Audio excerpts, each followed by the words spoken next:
In this second video on surgical scheduling workflow, I'm going to review using the surgery scheduling queue for the different phases of the surgical scheduling process. We've divided the surgical process into 4 phases: Preoperative Management, which is the time prior to the surgical date; Peri-Operative Management, which we've defined as the date of surgery up to 6 days after surgery; Postoperative Management is defined as 7 days after surgery until the end of the global period. Completed is after the Medicare-defined global period. Now let's take a look at the queue. Under EMR, go to Surgery Management. Now let's look for the surgeries based on search criteria. Now each area of the queue shows the surgery records based upon the surgical date. Preoperative management is focused upon these tasks: obtaining authorization, obtaining medical clearance, scheduling the surgical date, managing preoperative testing, consent management, and manage communications with the operating room. Most of these items were covered in our first surgical scheduling workflow video, so we won't spend too much time on them in this training. In any section of the queue, you can view the surgical scheduling form by just clicking on the Date of Surgery hyperlink. Here we see the items filled out for this patient as they would be for most pre-surgical forms. The data on this form is also used to populate the claim, as we'll see later. Items such as preoperative CPT codes and modifiers, diagnosis codes, authorization number, date and place of service of surgery are all carried over to the claim. A good surgical system must integrate all elements of your practice workflow, and from initial patient visit, forms, surgical workflow, EMR, practice management, billing, and follow-up, both clinical and billing. You can print or directly fax this form to the operating room once it's filled in. We've also included a link to reference links for ASA standard preoperative testing guidelines.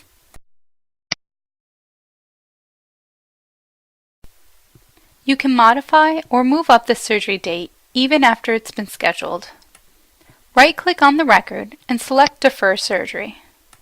I'll select another date for the surgery. Now you'll see the updated date of surgery, along with the surgical history reflecting the reschedule action. By using the right-click menu, you can also move the surgery record to the Closed or Completed section of the queue.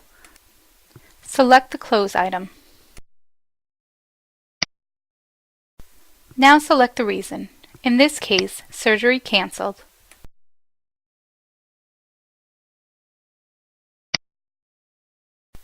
We now see the item moved to the Completed section of the queue. Now let's move on to Peri-Operative Management. We've created a process for entering CPT codes for surgery, as well as the recording of surgical procedures in the pertinent areas of the record. This is a patient that had surgery within the past week. The person responsible for creating a claim for surgery should go to this queue to create the claim for surgery. Click the Create Claim link. Similar to the Create Claims queue, a claim is filled in with pertinent data that was previously entered during the surgical scheduling process. Here we see the diagnosis code and procedures code already filled in, so all that is necessary is to click the Verify and Submit button. In the Patient Management, Medical History section of the patient record, the surgical procedure automatically populates the patient record.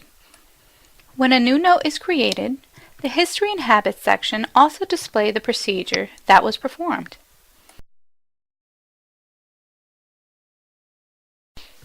This item will also be automatically added to the Continuity of Care record. Alternatively, it can be manually added, as is the standard process for adding procedures.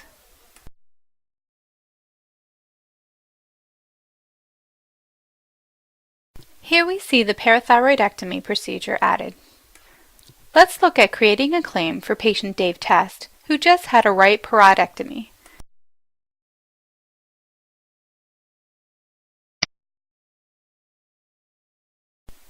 The previously entered authorization number can be added to the claim. You'll see the scheduled place of service entered automatically in field 32. Diagnosis codes and CPT codes are carried over from the surgical scheduling form as well. After post-surgical day 7, the patient gets moved to the post-operative section of the queue, where the patient's record will remain until the end of the global period. The purpose of this area of the queue is simply to keep track of those patients considered to be post-operative based on the Medicare-defined global period. After the date of surgery, certain alerts will be triggered regarding the global period of care and the need for appropriate modifiers. As a reminder of previously mentioned functionality, by right-clicking on the record, you can change the status of the record. Here I want to indicate that the global episode of care is complete.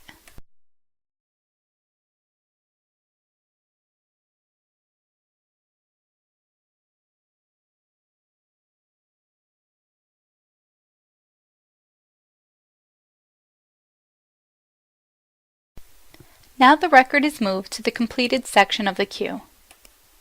After the date of surgery, when the patient comes in for an encounter, the provider will be queued as to the global period.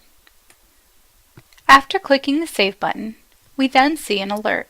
The alert lets you know that the patient is currently in the 90-day global period for the thyroidectomy.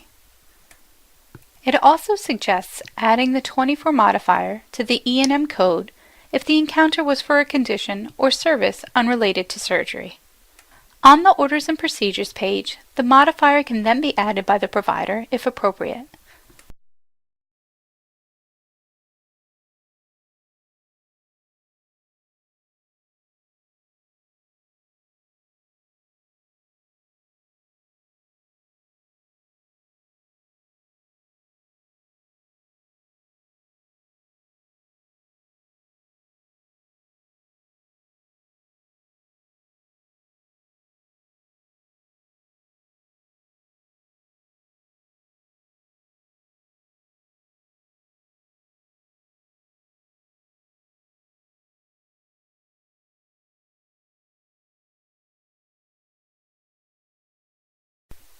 Other procedures performed during the postoperative global period may also require a modifier.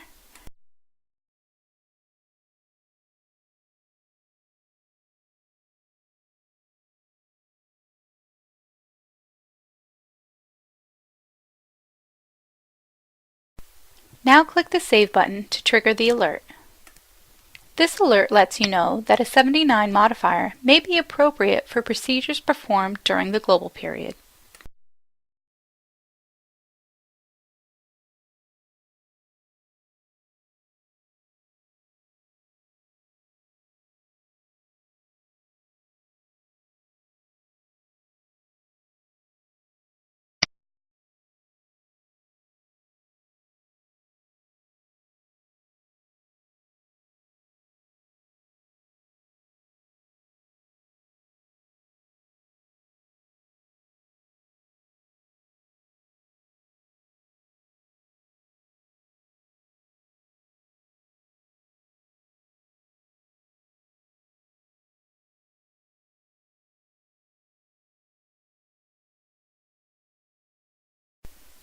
Similarly, these same alerts are triggered during the global period when creating a claim with a CMS 1500 form.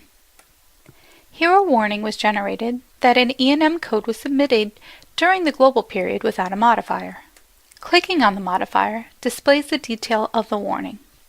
After the global period, the record will move to the completed section of the queue. Alternatively, records that have been manually closed will be in the section of the queue. This area of the queue allows the user to track or log their patients subsequent to the surgical episode of care.